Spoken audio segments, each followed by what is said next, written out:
Hello बच्चों, आज हम देखेंगे कूलाम की नियम की सीमाएं। कूलाम की नियम की सीमाएं, लिमिटेशन ऑफ कूलम्स लॉ कि कूलाम के नियम की क्या क्या सीमाएं हैं। इससे पहले वाले लेक्चर में हमने जाना कि कूलाम के नियम से हमने कैसे दो आवेशों के बीच लगने वाला बल के लिए व्यंजक ज्ञात करते हैं।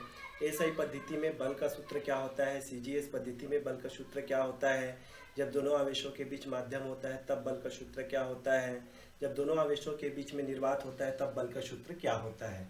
आज हम पढ़ेंगे कूलाम के नियम की सीमाएं कि कूलाम के नियम की सीमाएं क्या है या कौन कौन सी सीमाएं हैं, क्योंकि कई बार ये एग्जाम में पूछा गया है कि कूलाम के नियम लिखिए और उसकी सीमाएं लिखिए। तो आइए हम आज डिस्कस करेंगे कूलाम के नियम की सीमाएं पर, जिसमें आइए that is very important, coulomb के नियम की सीमाएं। कूलाम कूलाम कूलाम के कूलाम के नियम की सीमाएं। कूलाम की नियम की सीमाएं ऐसे तो नॉर्मली इसके तीन लिमिटेशन है। There are 3 limitation of Coulomb's law. Coulomb के नियम की 3 सीमा है। पहला की अगर मैं बात करूं तो कई बार तो मैंने ये चीज़ आप लोगों से डिस्कस भी कर चुका हूं कि ये जो नियम है सिर्फ और सिर्फ बिंदु आवेशों के लिए लागू होता है। तो इसकी पहले सीमा हम बोल सकते हैं कि यह बिंदु यह नियम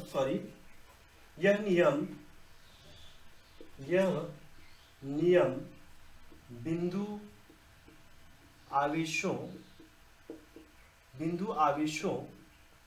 के लिए लागू होता है। ये नियम जो है बिंदु आवेशों के लिए लागू होता है। ओके, दूसरा बात ये, सेकेंड थिंग ये कि यह स्थिर आवेशों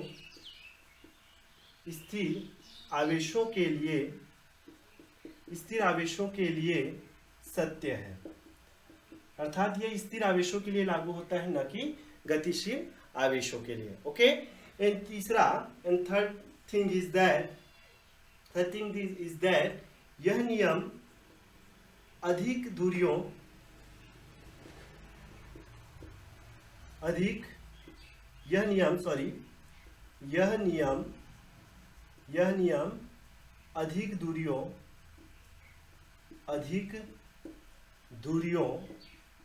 तथा 10⁻⁻15 मीटर से कम दूरी के लिए लागू नहीं होता। इस तरीके से कूलाम के 3 सीमाएं हैं। पहला चीज ये कि यह बिंदु आवेशों के लिए सत्य है। दूसरा चीज ये कि यह स्थिर आवेशों के लिए सत्य है, न कि गतिशील आवेशों के लिए। और तीसरा इसका सीमा यह है कि यह नियम अधिक दूरियों तथा 10⁻⁻15 मीटर से कम दूरियों के लिए लागू नहीं होता। इसलिए लागू नहीं होता क्योंकि 10⁻⁻15 मीटर से अगर कम दूरी हो तो वहां पर न्यूक्लियर फोर्स का प्रभाव होता है, न्यूक्लियर बल लगता है, जिसकी वजह से वहां पर कूलाम बल का प्रभाव नहीं होता। ओके, तो इस तरीके से कूलाम के नियम की 3 सीमाएं हैं जिसको आपको ध्यान में रखना है। ओके, तो ये नियम कई बार क्वेश्चन एग्जाम में पूछा गया है, इसलिए ये तीनों सीमा आप लोगों को याद होना चाहिए। Got it? ओके, आइए अब हम नेक्स्ट टॉपिक पर चर्चा करते हैं। नेक्स्ट टॉपिक, इसमें हम देखेंगे कुछ न्यूमेरिकल प्रॉब्लम्स। अभी तक हमने जो पढ़ा वो कूलाम का नियम और पैरावैद्युतांक। तो आइए कूलाम के नियम और पैरावैद्युतांक पर आधारित हम कुछ न्यूमेरिकल प्रॉब्लम्स करते हैं। तो आइए देखते हैं एक न्यूमेरिकल, ऐसे फिर से मैं एक बार रिपीट कर दूं। कूलाम के नियम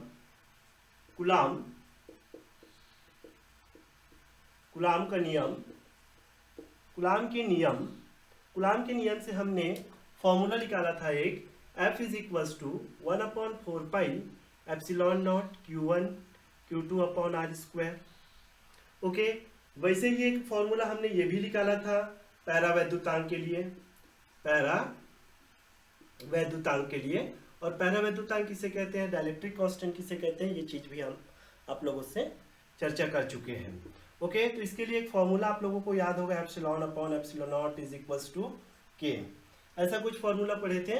तो आइए इसी फॉर्मूला पर बेस्ड हम न्यूमेरिकल प्रॉब्लम पर डिस्कस करते हैं।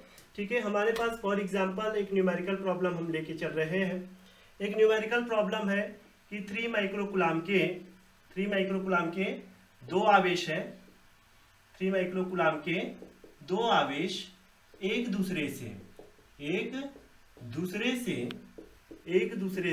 10⁻⁻15 मीटर की दूरी पर वायु में स्थित है। 10⁻⁻15 मीटर की दूरी पर वायु में स्थित है। तो आवेशों के बीच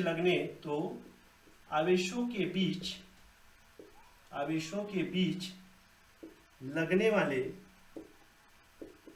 वाले कूलाम बल की गणना कीजिए।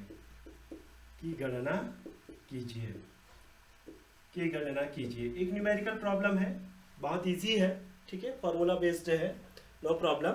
ओके, 3 माइक्रोकूलाम के दो आवेश हैं जो एक दूसरे से 10⁻⁻15 मीटर की दूरी पर स्थित है। तो दोनों आवेशों के बीच लगने वाला बल हमको फाइंड आउट करना है। तो आइए हम निकालते हैं। दिया है, सॉल्व करते हैं इसको।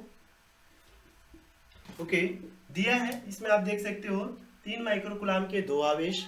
ठीक है, तो ये देखो दोनों आवेश जो है, दोनों का जो मैग्नीट्यूड है वो सेम है, 3 माइक्रोकूलाम। अब इसको मैंने क्या करा, माइक्रोकूलाम को मैंने कूलम में चेंज करा। तो इसको मैंने लिख दिया 3 micro mean 10⁻⁻6 coulomb. Okay, then distance, दूरी जो दिया हुआ है हमको कितना है, 10⁻⁻15 मीटर। तो ये हमने रख दिया 10⁻⁻15 मीटर। ओके, अब हम लगा देते हैं, चूंकि हमको दोनों आवेशों के बीच में क्या निकालना है, कूलम बल निकालना है, कूलम फोर्स निकालना है, स्थिर विद्युत बल निकालना है। तो इसके लिए हम क्या करते हैं, हम सूत्र लगा देते हैं। क्या लगाते हैं, फॉर्मूला लगा देंगे। तो ये सूत्र हमने लगा दिया। सूत्र हमको चूंकि फोर्स निकालना है और दोनों के बीच माध्यम वायु है, इसलिए हमने ये वाला फॉर्मूला लगाया। ठीक है, तो ये F = कितना हो जाएगा, ये 1/4πε0 Q1 Q2 अपॉन कितना हो जाएगा, R²। ओके, तो ये हो जाएगा F = अगर हम बात करें, ओके, F = हम बात करें तो कितना हो जाएगा, F सॉरी इधर देखिएगा, F कितना हो जाएगा, 1/4πε0 means 9 × 10⁻9 into Q1 Q2 is the same, कितना 3 × 10⁻⁻10। चूंकि Q1 Q2 है इसलिए मैंने इसका क्या कर दिया, स्क्वायर कर दिया, अपॉन ये कितना हो जाएगा, R²। R कितना है, 10⁻⁻15 मीटर का whole square. Okay, then F कितना हो जाएगा, 9 × 10⁻9, इसका स्क्वायर करेंगे तो कितना हो जाएगा, 3 का स्क्वायर 9 इंटू 10⁻10 और 10⁻10, तो कितना हो जाएगा 10⁻⁻20। ओके, डिवाइडेड बाई कितना हो जाएगा, 10⁻⁻30। इसका स्क्वायर करेंगे तो 10⁻ क्या हो जाएगा, -30। ओके, इसको जब हम कैलकुलेट करेंगे तो F = आ जाएगा, ये 9 और 9 9 जा 81 इंटू ये 10⁻9 है, 10⁻⁻20 है, ये हो जाएगा 10⁻⁻11 अपॉन कितना हो जाएगा, ये 10⁻⁻30। ओके, इसको हम कैलकुलेट करेंगे। कैलकुलेट करने के बाद ये कितना हो जाएगा, ये माइनस ऊपर चले जाएगा, तो ये हो जाएगा 81 × 10⁻⁻11 -11 + 30, तो 11 में 30 निकाल दो तो कितना हो जाएगा, 8 × 10⁻29। ठीक है, तो ये क्या हो जाएगा, न्यूटन। इस तरीके से दो आवेशों के बीच लगने वाला फोर्स जो होगा वो 8 × 10⁻29 कूलम होगा। ओके, अब आइए हम नेक्स्ट प्रॉब्लम पर देखते हैं। नेक्स्ट प्रॉब्लम है हमारे पास नेक्स्ट प्रॉब्लम है, ये बोलता है नेक्स्ट प्रॉब्लम हमारे पास, पानी का पैरावैद्युतांक, पानी का पैरावैद्युतांक, पानी का पैरावैद्युतांक 80 है, पानी का पैरावैद्युतांक 80 है, तो उसकी विद्युतशीलता कितनी होगी? 80 है तो उसकी विद्युतशीलता,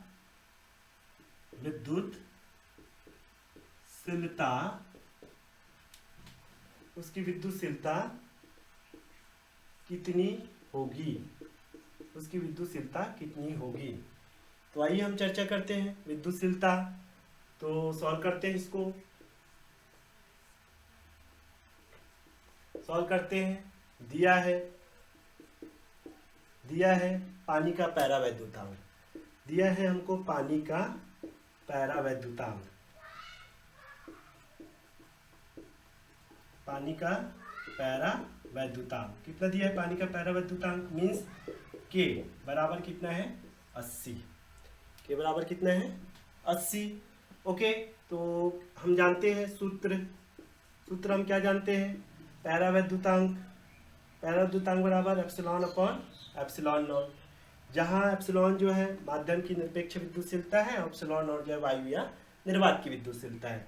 ओके, और के कितना है? 80, तो ये हमने रख दिया 80 इज इक्वल्स टू, ये एप्सिलॉन हमको निकालना है, माध्यम की विद्युतशीलता निकालना है हमको। यहाँ पर माध्यम क्या है? पानी है, जल है, इसलिए यहाँ पर हम इसकी विद्युतशीलता निकालेंगे। तो एप्सिलॉन को एज इट इज रखा एप्सिलॉन नॉट। अब एप्सिलॉन नॉट का वैल्यू आप सबको पता होता है कितना है?